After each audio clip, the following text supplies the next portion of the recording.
Bare minimum ang lalaking provider, sa totoo lang. Matik dapat yan. Hindi ang binibeg sa tunay na lalaki. Lalaki naman talaga kahit sa Biblia. Kaya pag mas mahal ka ng lalaki, tutulong pa yan sa'yo sa chores, many more. Relationship, it's much more better when boy loves girl more. It's more problematic when girl loves boy more. Reciprocator kasi ang babae. Kapag mas mahal niya ang lalaki, di naman nagre-reciprocate ang lalaki kasi initiator ito. Unlike pag ang lalaki, mas mahal niya ang babae, mahal din siya ng girl. I-reciprocate nito tenfold or more pa yung ginagawa nito. Kaya kung gusto mo ng tamang relasyon, umpisa pa lang, huwag mo gagastusan ng lalaki. Okay naman yung minsan na gift, minsan na treat, pag matagal na kayo. Huwag mong ipaparating yung signal, bubuhayin mo siya.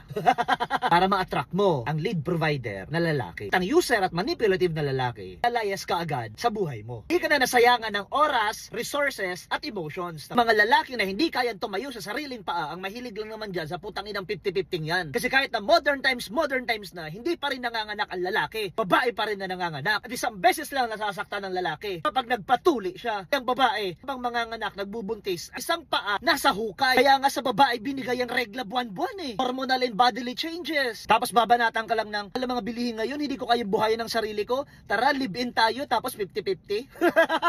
Pwedeng tumulong ang babae, pero hindi dapat siya obligado sa finances. Burden ng finances sa family, you should bear the shoulders mo. Kung ikaw din ang babae, panigurado ko, hindi mo rin magugustuhan.